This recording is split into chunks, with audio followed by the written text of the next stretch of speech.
As you guys know, what we're doing here is we're prepping everybody to have as much information they can before they enter into a relationship, getting engaged, getting to know someone, getting engaged, getting married, and then kids and whatever else life comes with it, inshallah.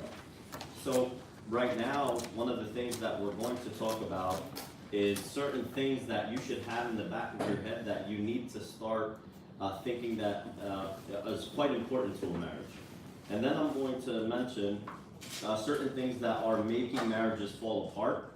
And these are things you have to really focus on so that you avoid them. Because if you could see a problem up ahead and you can avoid it, then obviously your marriage may be that much more secure, inshallah.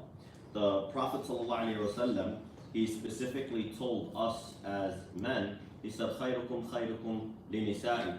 He said that the best of you are those who are best to their wives. Those who are best to their wives. And that tells you that it takes effort. It's not something that just comes with it. Even you ask people, and some people have seen this throughout life, you'll find a couple who has got married and they had that love connection, they had that chemistry all up in the beginning, and then somewhere along the lines, 1, 2, 3, 4, 5 years, and even now you'll see a married couple 20 or 30 years into the marriage, and then they're just getting divorced. You're like, well, what happened along the way? You guys looked so lovey-dovey, and you guys were, everything looked great, and then you start recognizing where you slipped up and where you got comfortable, where you stopped working hard towards the marriage.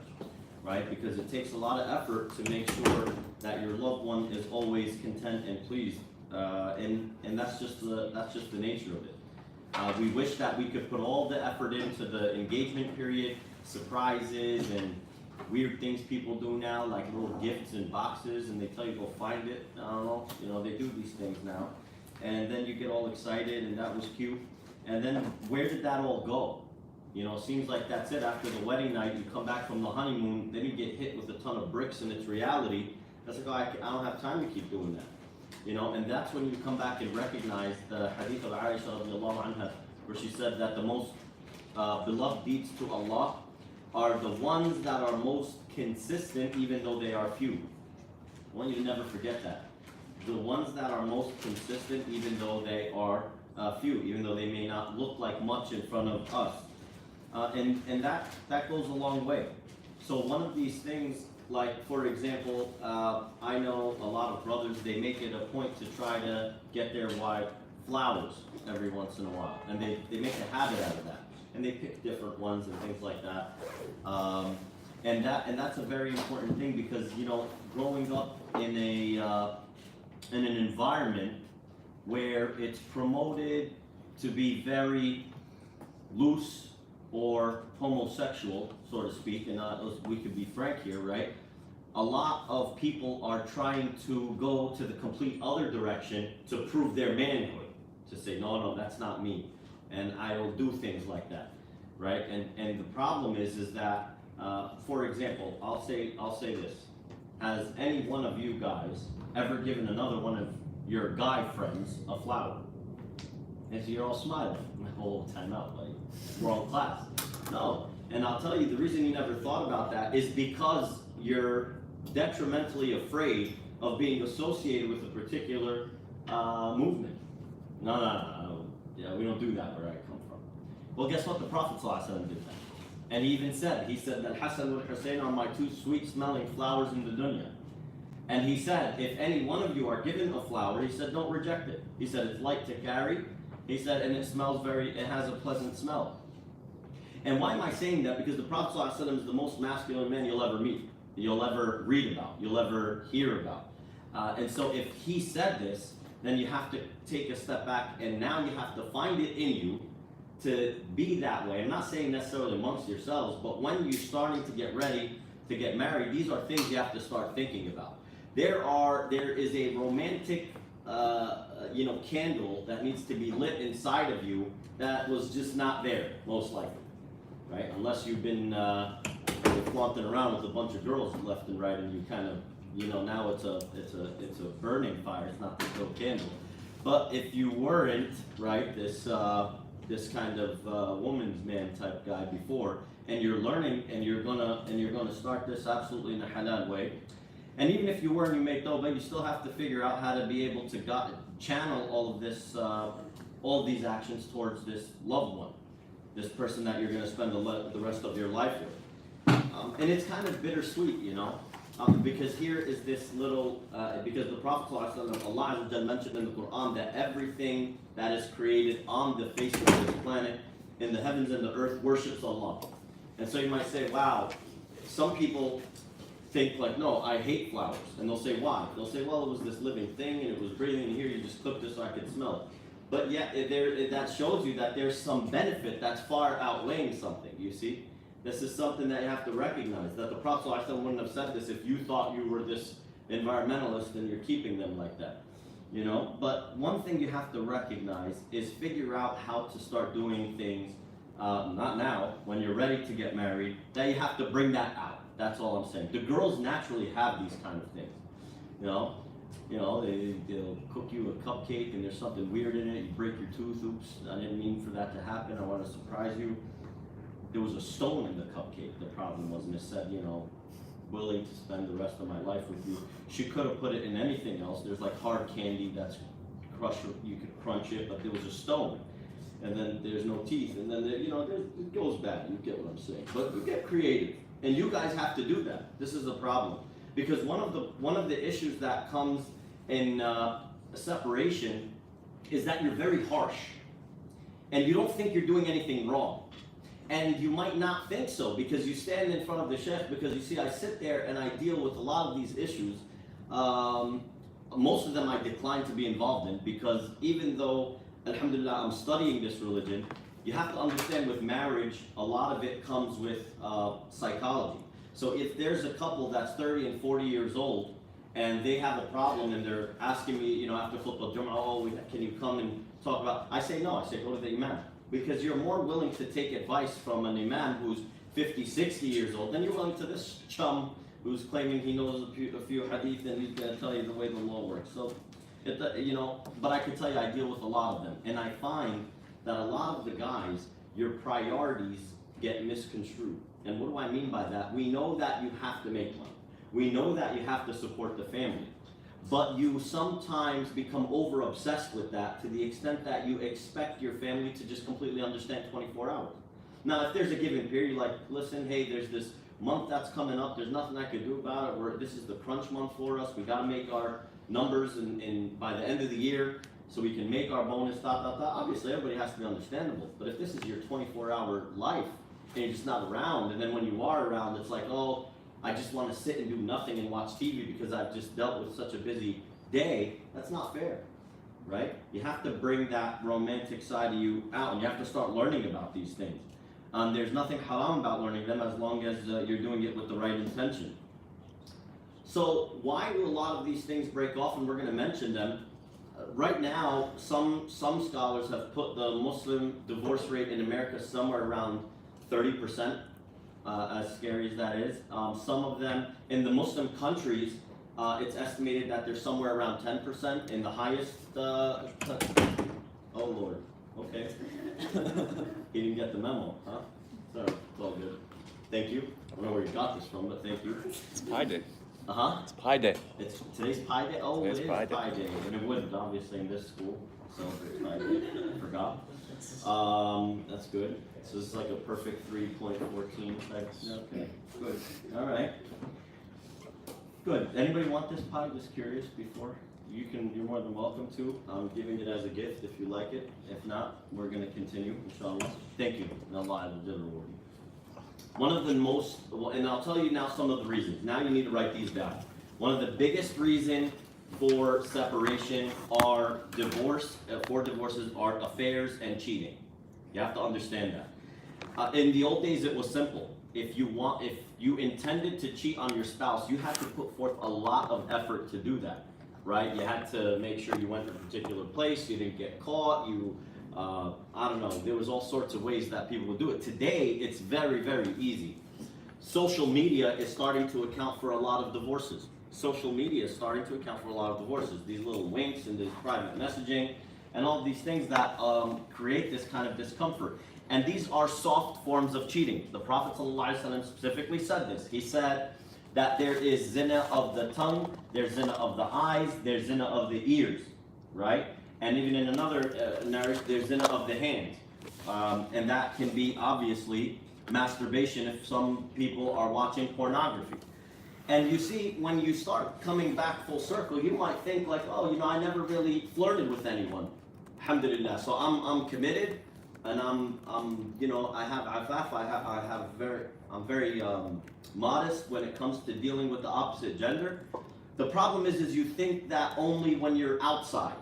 You don't think that when you're watching a movie and a rated R type naked scene comes on, you don't see that as zina, unfortunately. But it is. And you're bringing this inside your household, and this is a big problem. If your kids cannot watch it, you shouldn't be watching it either. That's a rule that you should, it's not like, oh, we'll watch this when the kids go to sleep. That's wrong. That's the bad mentality.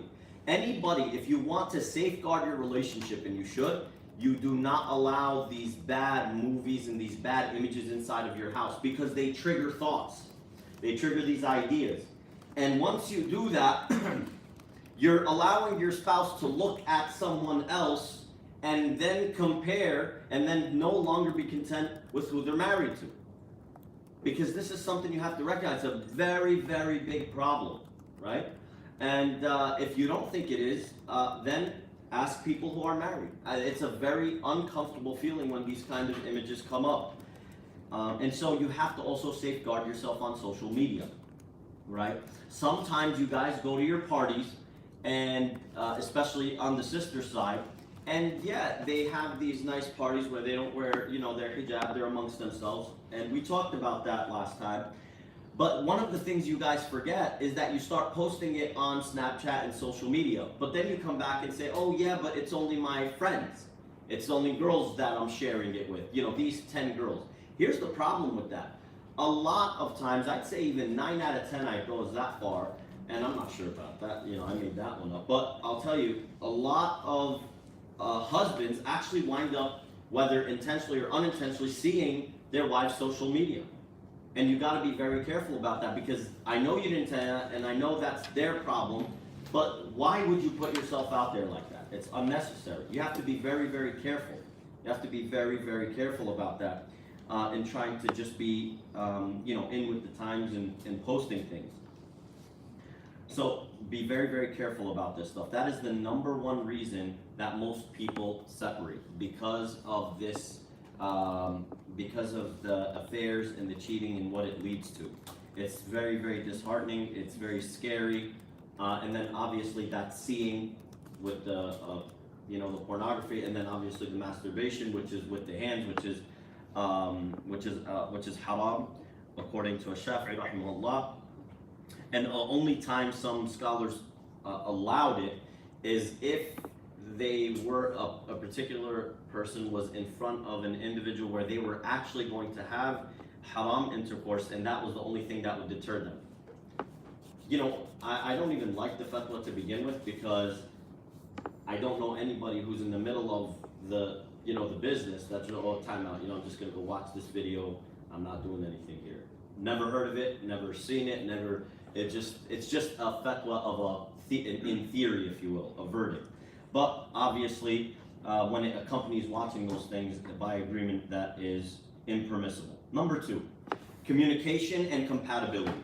This is the second reason why a lot of the marriages, engagements are not, are falling through.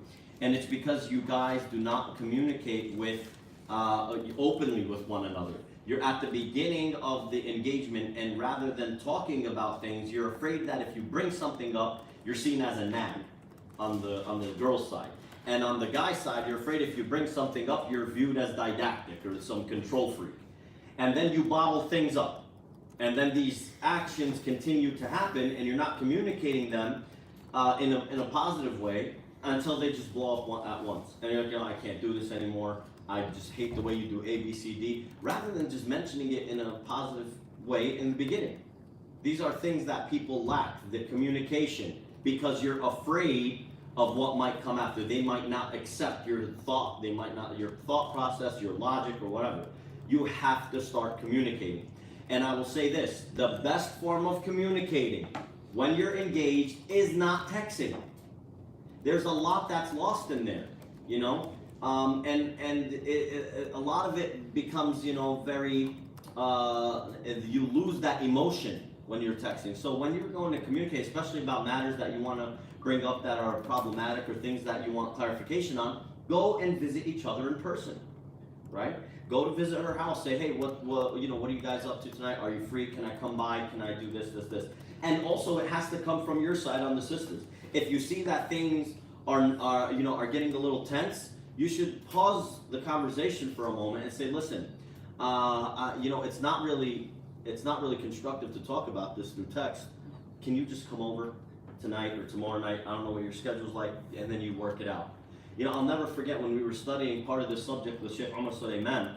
He said, if I could come up with a fatwa, he said, and I'm not, he said, but if I could come up with a fatwa, I would say that texting and social media between couples, even engaged or not engaged, is haram when they're angry. Because it leads to something so bad. It never leads to something good. Why? Because I'm Allahu Akbar. I see some of these books that they start typing, you know, and when you did this and when you said this, I said this, and it's this thing. And then you're expecting him to say something back. And now Apple gives you the convenience to thumb it up or thumb it down. Oh, everything I just wrote, you just thumbed it down?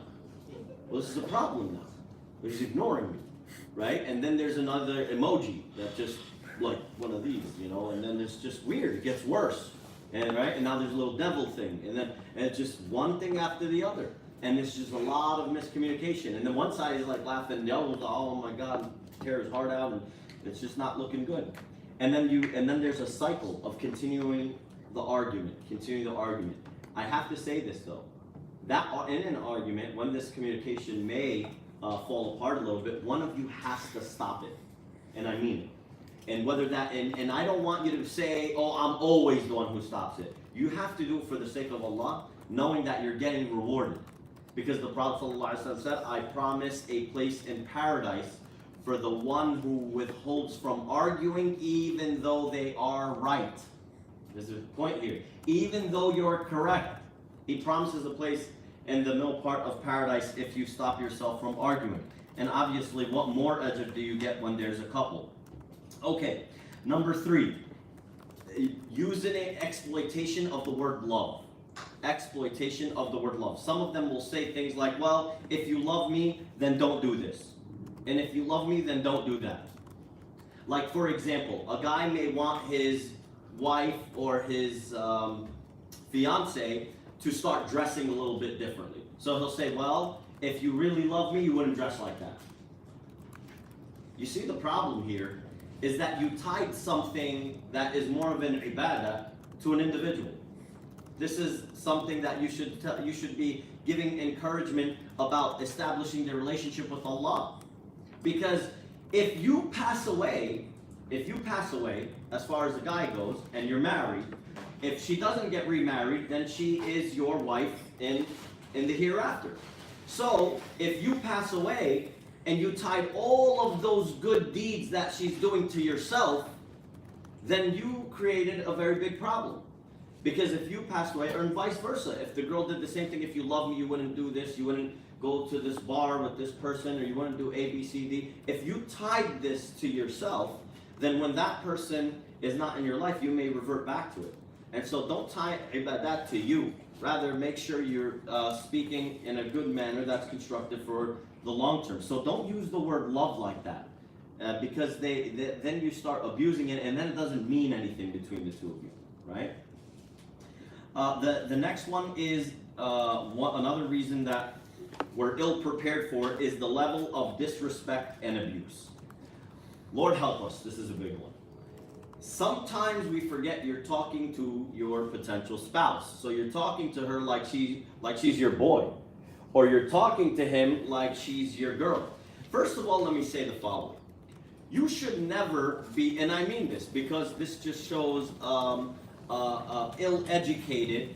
If you go up to your friend and you're using racial slurs, and you know what I'm talking about, you go up to somebody, and I don't use this, I hate it, I'm maybe when, you know, I thought I was ghetto, and I thought that, you know, I used to, you go up to somebody and say, yo, what's up, my nigga? Right? And then you're arguing with your spouse, and you actually said that to her. What did you just call me? As, well, oh, now you're going to complain about that? Or there's some girls that they see each other, they say, hey, what's up, my B?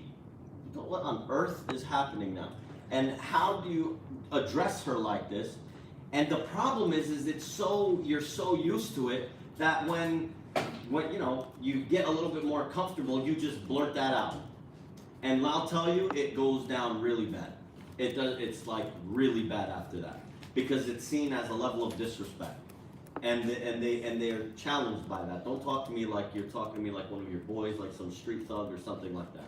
This is the person that you're supposed to be in love with. This is the person that you're going to have children with, that you're going to spend the rest of your life with, that your family's going to be interacting with. This is not how you talk to one another. I don't even care if you're both okay with that. You need to take a step back, and you don't, and just take that out of your language. And the other one is abuse. And abuse comes in many ways. There's emotional abuse, and there's also physical abuse.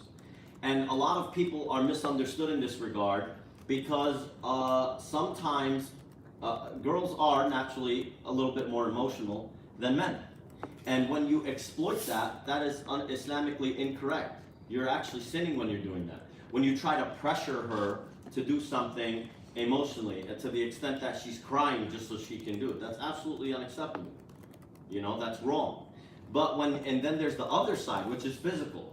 So some people, and I've seen this, because some guys overnight, they become religious, and they, you know, Allah saved them, but the problem is that they became religious, they had this motivation to learn more and get closer to Allah, but they didn't do it by learning from educated teachers, because that's how our religion is passed. You keep on learning, because those people learned from educated people back all the way to the Prophet ﷺ, to the most educated generation, which was the companions of the Prophet. That's how you learn. That's how you move forward. But some people, they get a little, I'm not going to use the word extreme because I don't like it. It's used very loosely. They get a little misaligned with where this religion needs to, is really guiding them.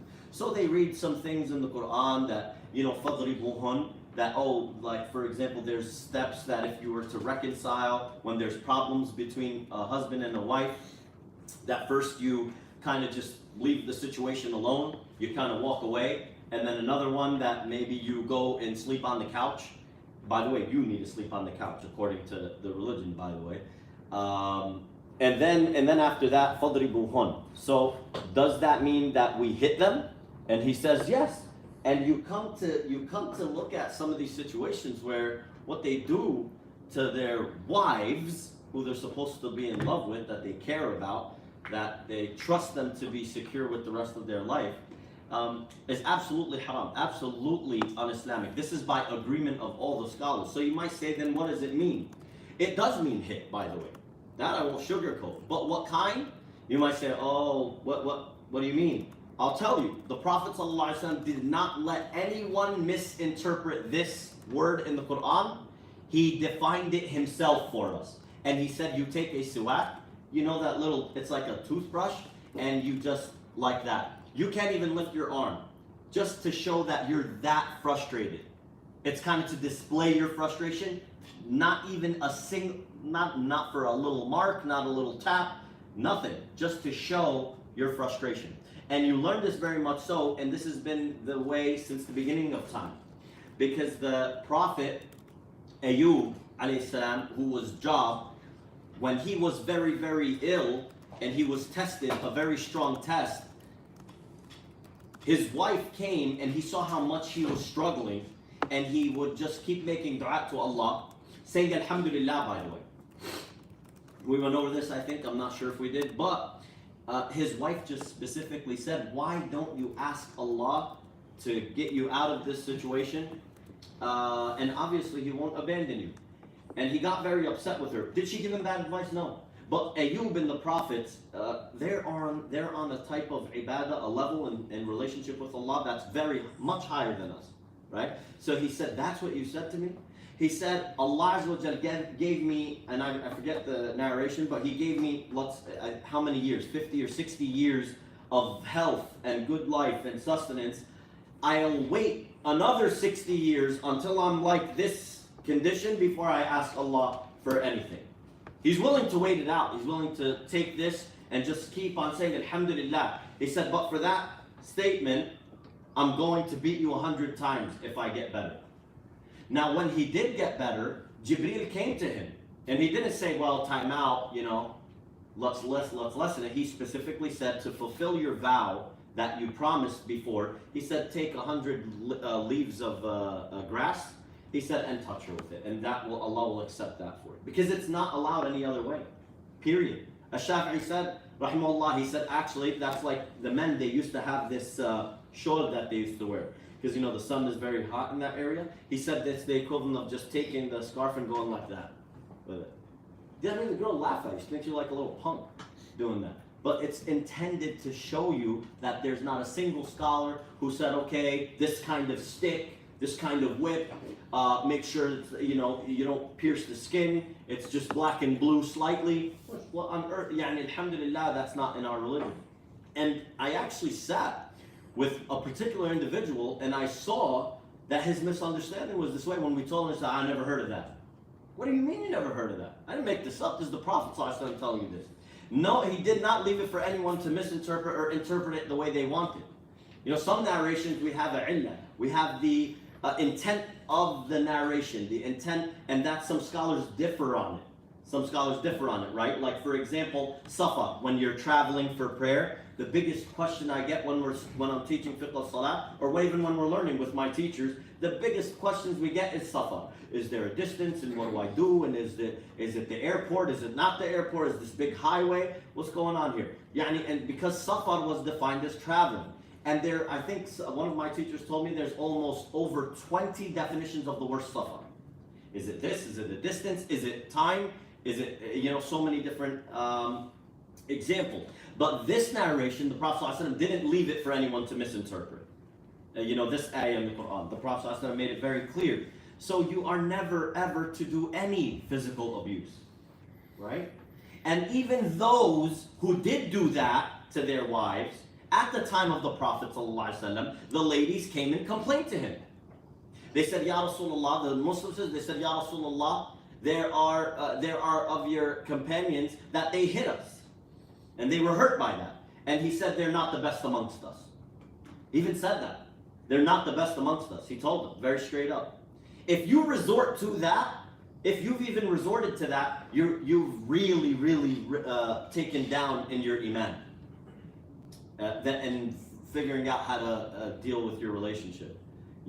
That's something that you really, really have to focus on. You have to withhold yourself. And the Prophet ﷺ told us that. He said, the strong amongst you are those who can control themselves when they're angry. Okay? Does anybody have any, misunderstanding or need clarification on this particular point? Because that is very, very important. Because if you set that in stone with yourself, and by the way, I will say the following, because it is something new that came to my attention. There are some sisters who beat their husbands. I'm not even kidding. Dead serious. They just whip out the fangs and they just dig in. And I found this out. Like, they show me their neck, like, you can believe. I'm like, Allahu Akbar, you gotta be careful. Like, yeah, but I can't touch her. I'll knock her out. Obviously, you can't do that. You'll wind up in jail. Then you'll be another wife for someone else. So he showed me, literally, just all across their neck, and I'm like, Allahu Akbar. So this is I hope it's very clear that both directions. Just because we know that we have to be in control 100% and we're not doing this, the sisters have to also recognize to keep themselves in a cool demeanor. And obviously you have to know, I want to be very clear, you have to know that you guys will argue. You will get into fights. And everyone does. It's just, that's the way it works. That's how it matters. You're with them 24 hours, you're going to get into these disagreements. But just, I want to make sure that no one is misunderstood here. And if you are, don't feel like you're the bad guy for saying, yeah, but I heard this one narration. Doesn't that kind of allude? I'd rather you bring it up now than try to say, oh, he's being apologetic or he's being one of these kind of people. No, I'm telling you this is the ayah of the Quran, and this is how the Prophet ﷺ defined it, and this is what he said about those who even used that method. Anyone, literally, I'm okay, just tell me, don't worry. Point of clarification. Yeah. For the Yes, woman beater. No, I'm kidding. No. See, I'm joking. So, the men who came to the Prophet and he said they're not, or the woman who came and complained to the Prophet he said the men aren't the best of them. Were they the ones? Did they use the siwak method, or did they actually hit their wives? No, we don't. He didn't say they were limping, right? They felt that type of abuse. We don't have anything about them that they came with missing eyeballs, loose arms because they were dislocated. No, they went to that. They resorted to that method. And if it's not enough that he wasn't talking to her anymore, silent treatment is probably the worst thing that happens, by the way. Very tough. So if that wasn't bad enough, then he's not even in the same room as her. Now he's on the couch or he's in the basement next to the boiler or whatever he's doing. And if that's not bad enough, then he just like kind of moves her away. Leave me alone. That's just like so hard to deal with all of that at once. Right? That should tell you that, you know what, in these different cycles, in these trying to deal with nushuz, which is, a very bad type of character, in trying to deal with that, you should be trying to make an effort to fix it. Like, okay, you tried this method. You come back and like, look, let's talk about this. Let's figure this out. It's not like you look and you're like, you don't even care. You know what, method number 2, let me try this out. And method number 3, you whip out and sharpen your suwak. I mean, what's happening here? You got to understand that this is a person you're married to. This is a person that, if you guys weren't in this argumentative state, you guys would be all lovey-dovey and happy with one another, right?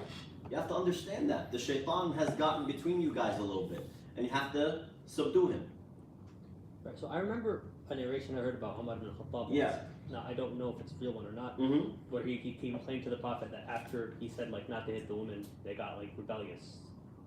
I can't recall this. So we know that, for example, when the Prophet ﷺ, he made the hijrah and they went from Mecca to Medina, that a lot of the sahabiyat, the female companions, they started interacting and socializing with the females of Medina.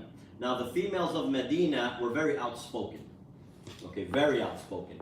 So it was like, it was kind of like this simpler life back in Mecca, even though it was a hustle and bustle type city. But at the girls in that region were kind of more like, sure, whatever, kind of just go with the flow. We'd never really kind of challenge or speak back or bring up our opinions so loosely in Mecca. So the Prophet ﷺ, he noticed that his own wives even did that, and he was struggling with that as well. And after some period, Umar actually came up to him after he kind of stayed away from them for a little bit of time, and he was sitting on the roof, and he told Bilal to stay at the bottom of the house, and he said, don't allow anyone to come up, I just kind of want to be by myself. Prophet struggles with that, like them bringing up a lot of things and whatnot. So Umar asked Bilal, he said, can you tell him that Umar is here and request if I can come see him? So he told him, he said, let him in. So Umar went up and he said, he was nervous because don't forget the Prophet is married to his daughter, Zainab. So he said, Ya Rasulullah, he said, did you divorce them? Because he was very frustrated, right? Like, what stage is he in? He's in stage 2. For the Prophet to be in stage 2, it's like, what's happening now? Sun's going down. So he said, no. So Umar was a little bit more relieved. Like, okay. And he said, I don't know what's up with these girls around here. He said, the other day, he said, can you believe it that my wife talked back to me? She had an opinion about something. Must be them interacting with the girls out here in Medina. So the Prophet ﷺ started laughing, and he smiled. And he smiled because he recognized that he's not only in this situation, right? And that kind of just shows you that if you have a friend, you kind of be there for them and uplift them in these kind of tough times. And he did uplift him, right? Because the Prophet ﷺ was very close friends with Umar. So I would tell you that no, in that regard, what we know is that when when he went and he made the hijrah, and it just goes with culture, right? Like you've got, and I'm not demeaning anyone else around the world, but you look at girls here in the United States, Muslim girls who are raised here, they are far more opinionated about things than girls in other parts of the world, right? And for some people that's good, for some people that's not so good. You know, it just depends on how you look at it. There's a positive thing to everything. Now, there's some people who just decide to have an opinion for the sake of arguing all the time. Obviously, that's not good. But it's always good to gain your wife's opinion, right? One of the most trusted advisors to the Prophet ﷺ was his wife, Salama. So you have to understand that. This is a person you should be relying on. This is the person who you're supposed to look for good feedback and give you good advice, right? So never forget that. Any other questions around disrespect and abuse before we continue? Okay.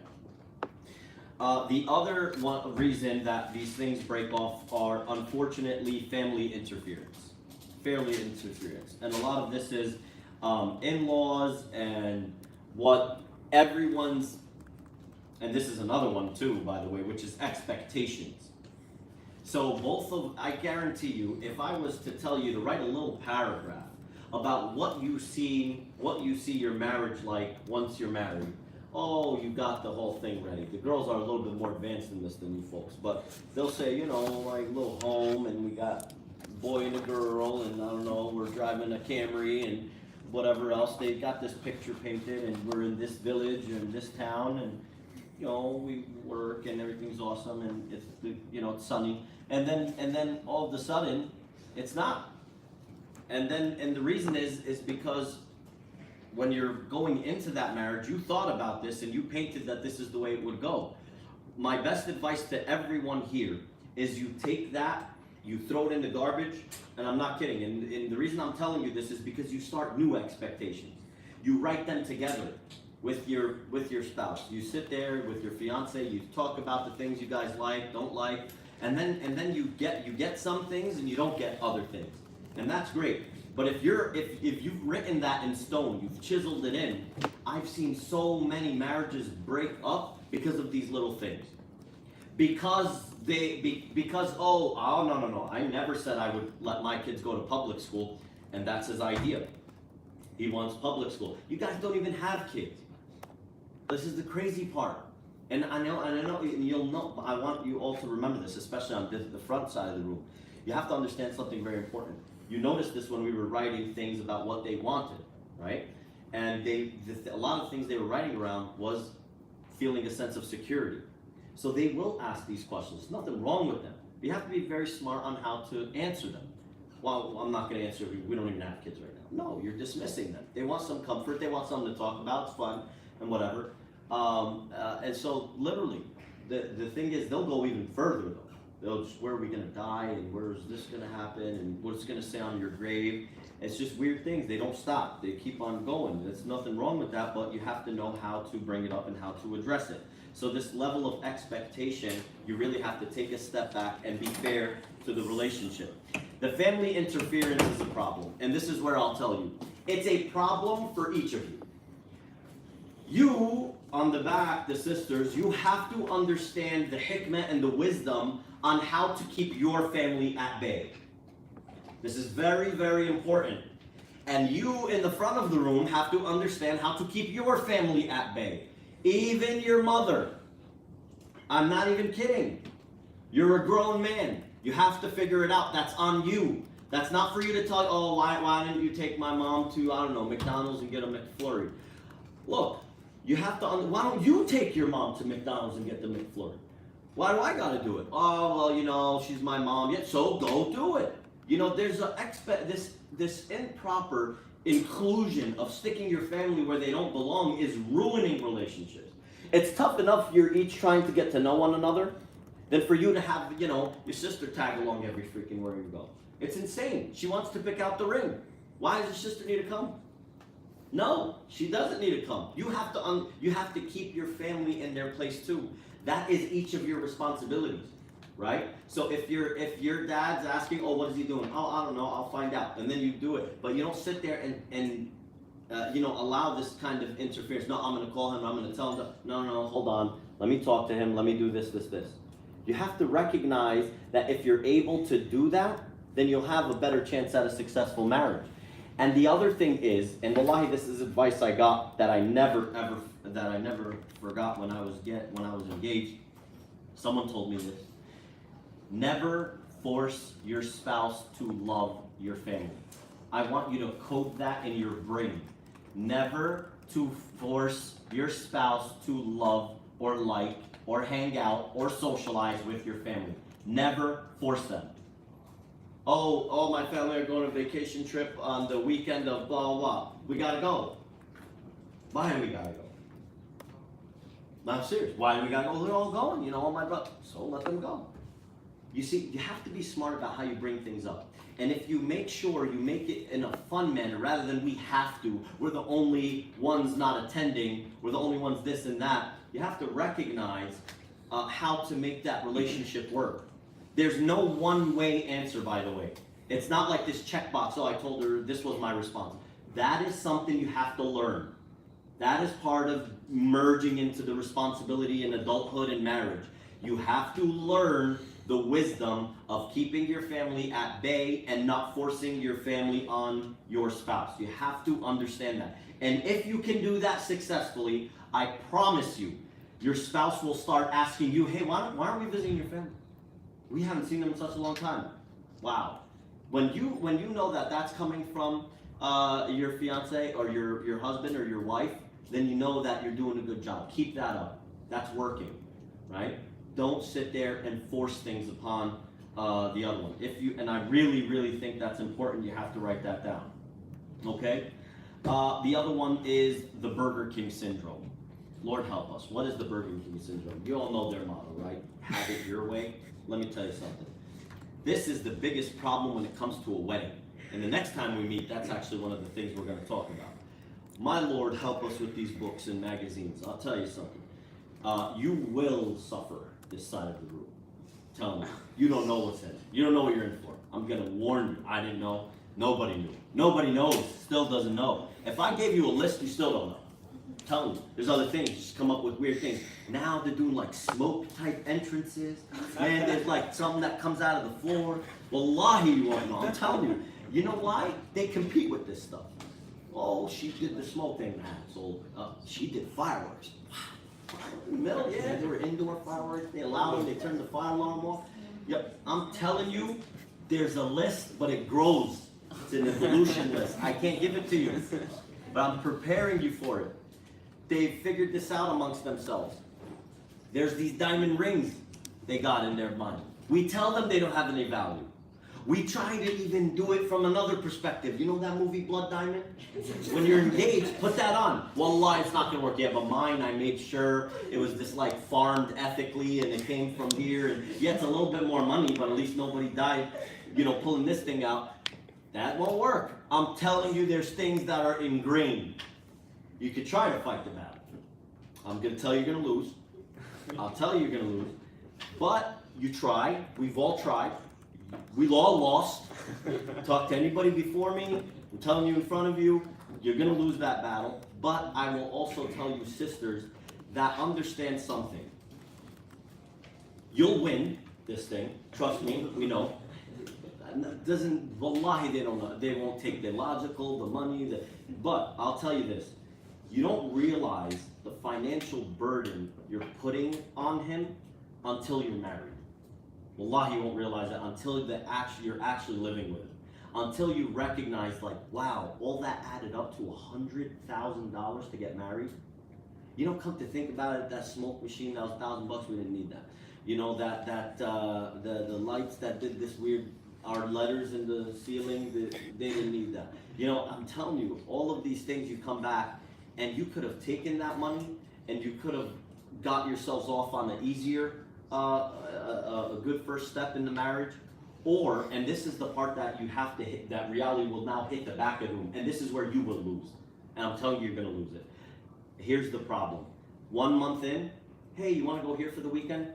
Can't. Got to work. I still owe my father $50,000. Oh, yeah, definitely. We got to pay him, alhamdulillah. You forget about it. 3 months later, well, hey, look, I got this great deal. This airline put the, yeah, I'm at 43,000. Well, that was 7? Yeah. Now it's a harsh reality for you. I don't care who you involve, what father you have, what shift gets involved. The money's not there, people. And he said yes to you. He didn't want to upset you. He wanted you to do whatever thing you saw in some weird Cinderella movie. And so then you suffer the consequences, and that's where you wind up losing. And that part is very hard to, and very tough to swallow, because it's reality, right? He's going to struggle, and he's trying to make you happy, and now you're going to need to struggle and try to make him happy. But the unfortunate part is sometimes it takes a lot longer to get out of that financial deficit. And that's where I want you to write this down. Money becomes a problem in the marriage. Because of these false expectations and, oh, I'm going to get married this way, and I'm going to have 6 million extensions on my head and all these weird things, that money does become an issue. And then the way that you thought we can go do this, instead of having fun and having a little bit of cushion to be able to do that, you got nothing. And if anything, you're in debt for the next year or 2 years. So that money does become a problem, right? And that becomes a little bit of a discussion, and it's a hurtful discussion. Because one of the things that a guy finds successful and satisfying in his life, as crazy as this sounds, is that when he's working and he's able to provide for his family everything they need and more, that he enjoys when he sees them, they go to the mall and they buy things and they come home. You should enjoy that, because you're getting rewarded for that, right? When you see they bought these things and all the weird pairs of shoes that they own, and you should be happy about that. Obviously, wasting money is haram, but you should enjoy when you see your family having fun and spending the money that you're earning. And when they can't do that, they kind of feel like a failure, just so you're all aware. That when somebody has to be involved to tell them, oh, why didn't you take her here? Why aren't you spending on her here? Why can't? And then you have to sit there and expose yourself of your shortcomings, which is it makes a person very vulnerable and causes more problems. And that actually hurts your husband also long term, that he's unable to fulfill those needs, and all because of these weird expectations and that kind of Burger King syndrome. And last but not least, one of the things that people have said, and this is one of my teachers, and this you'll find more when you are married, that there's so many different distractions that happen between couples. I will say this, and I want you all to never forget it. Do not put a television in your bedroom. And I mean it. Because you're also bombarded day and night, family, messaging, social media, work, email, kids, this, that, house, chores, yard, landscape. Just think about it, that when you should look at that as the safe zone. That this is the moment you guys get to wind down, you guys get to connect with one another, and there's all the chaos of the outside world is kind of out.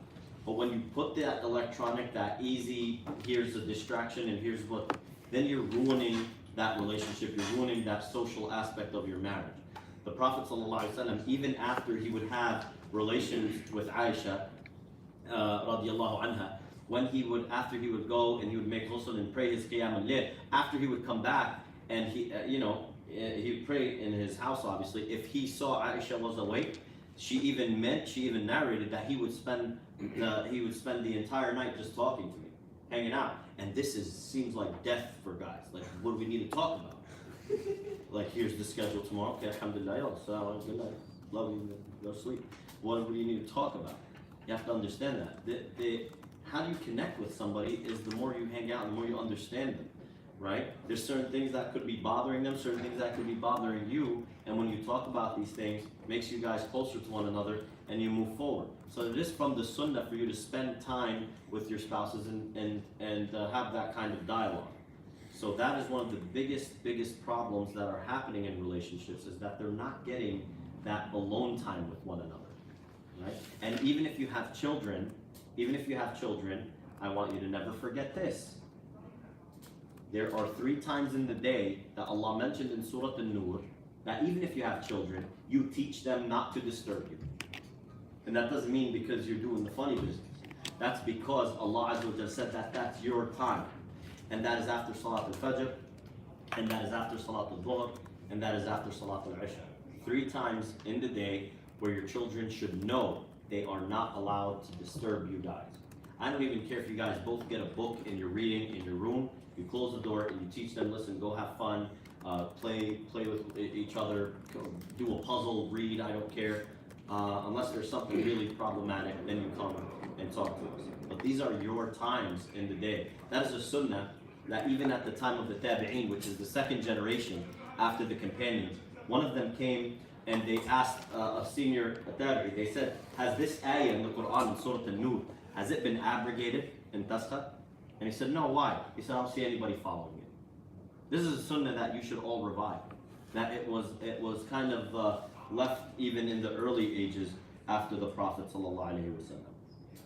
And if you can manage to recognize all of these potential problems in the future, then we hope, bi'idhnillah, that your marriage will be one of the most successful marriages. And that the love between you and your potential spouse will only grow, and you'll comfort one another as that goes on. Does anybody have any questions? Yeah. Yeah. Regarding the high expectations or the comparison, okay? Yeah. Like during the engagement period, is it wise to like, hey, I'm going to ask you, like, do you usually compare yourself with what your friend have or did or whatever, like party and whatever? Do you be honest with your question, like? So that's a good question. One thing I could tell you is that the Prophet ﷺ, he said 2 things in regard to looking at other people and what they have and what they've done. He said if it's in regard to the akhirah, then you look at the people who've done better than you. People who've memorized the Quran, the people who are missing Qiyam, the people who are fasting Mondays and Thursdays, and then you say, Allahumma zid wa barik. I hope Allah Azza wa Jal increases them in their reward, and He also allows us to attain that, right? But in respect to the dunya and things that people do in this world, the actions that they do, the places they hang out, the vacations they take, the weddings that they've done, he said, then look at the people who were less fortunate than you, and you say, Alhamdulillah, Allah has given me a lot. So you have 2 things. If you're looking for your goals in the akhirah, you look at the people who've done way better than you. And why am I saying this? Is because in terms of the wedding, if you're going to compete and compare, it's not healthy. Because why? Everybody knows their own rules. Everybody knows their own limitations and what they can and can't afford. So the more that you guys are having that discussion, that open discussion, and the better a guy is at showing that he's willing to talk about things, the more willing his fiancée will be willing to understand. But unfortunately, I also see a lot of guys that they're very hard-headed and closed-minded to the extent that a girl will bring something up, it's like, no. Okay. So then the next time she brings something up, no, I'm not doing that. I don't really care what she did. But she'll say, oh, my friend, it's such a nice idea. A stupid idea. Why is that a good idea? Why would you throw $3,000 down the drain to do that? Dumbest idea I ever heard. And tabdhir and wasting money is the brothers of the shaitan, and you whip that hadith out on her and that ayah in the Quran. Where do you think that's going? Not in a good place. You see, you have to be able to communicate. You have to be able to explain to yourself, like, look, I'm going to be absolutely honest with you. So far, for our marriage, I've got $20,000 saved up. Might not seem like a lot, but that's a lot for me. I got $20,000 saved up, and I think by the time we're going to get married in 6 months and that date we put the deposit, I'll be able to put another $10,000 away, right? And from the gifts or whatever, I'm hoping we get this, and this is what I've got. And then it comes back to, okay, so what do we have for this? What do we have for that? Well, I figured we got about this for the cake, this for, you see what I'm saying? And we're gonna go over the wedding and things like that the next time we meet, inshallah. But Okay. it's not a good idea to sit there. But it's also not a good idea to shut her out if she brings it up. No, my question is that, do I bring it up? Like, Oh no! Maybe Oh Lord, thank you for asking that. Let me tell you something. Don't ever, both sides, don't ever bring up another marriage and try to compare it to the spouse. No, you knew that? No, Oh, not good. another person. Bring the topic that, like, do you like to compare with other people? Like, I'm trying to understand her character, you know, like. They all compare. It's in human nature. It's not just girls, it's guys, Mm. right? A guy let's say you're all graduating in 2019. 5 years from now, one of you are on the cover of Time magazine and he's CEO and he's making $5 million a year. You're going to compare yourself naturally. Like, wow, we graduated at the same time. Allah gave him such a successful path. And even though you might not have any jealousy, but you actually will compare. I wonder if I should be trying a little bit harder, aiming for different goals. You automatically do that. So it's not something that's, I didn't say that, and I want to make sure that's clear. That's not something restricted to girls. We all do that naturally. Yeah, and how do you figure out, you mentioned the point that after the marriage, during life, you go up and down, okay? Yeah. So you might pass or face a crisis or a situation that's you. So you are not able to provide fully for your wife. Yeah. Okay? So how do you figure out during the engagement period, will she stick or will she, Yeah, and that's a good question, and that nobody knows. That's the future. That's only the ilm of Allah. Some people, when they're faced with a very big calamity, they're willing to work together with it. But some people, they're just like, oh, I can't deal with this. I didn't expect this, and they leave. That's not something you have control over. I'm talking because, as you said before, الحياة it's امتحان, it's a test, So as long as our test is not in our religion or in deen, we are good, But we will pass with some bumps around the road. Yeah, and that just goes with any relationship, right? These are things that are more general to get you prepared for things, for these issues that might come up. But a person whoever you wind up marrying, you have to understand that we don't know if they're able to take it on or not. That's not something we'll ever know. Any other questions, sisters? Guys? No? I hope you guys understand that there's this romantic side that has to come out. That was the first thing I mentioned, the last thing I'll end with. And sisters too, I hope you understand that there's that side of understanding and bringing things up as well. And if I didn't mention it in answering his question, never ever compare your spouse to someone else. That's a given. Never compare your spouse to someone else. And I know you guys tend to do this. Oh, my sister got married and she didn't act like that, or my brother and his wife. It's not a good idea. It's a recipe for disaster. Don't compare, and figure out your problems, inshallah. I hope Allah allows us to benefit from what we learned, and we allows us to implement it in our lifetime. بإذن الله.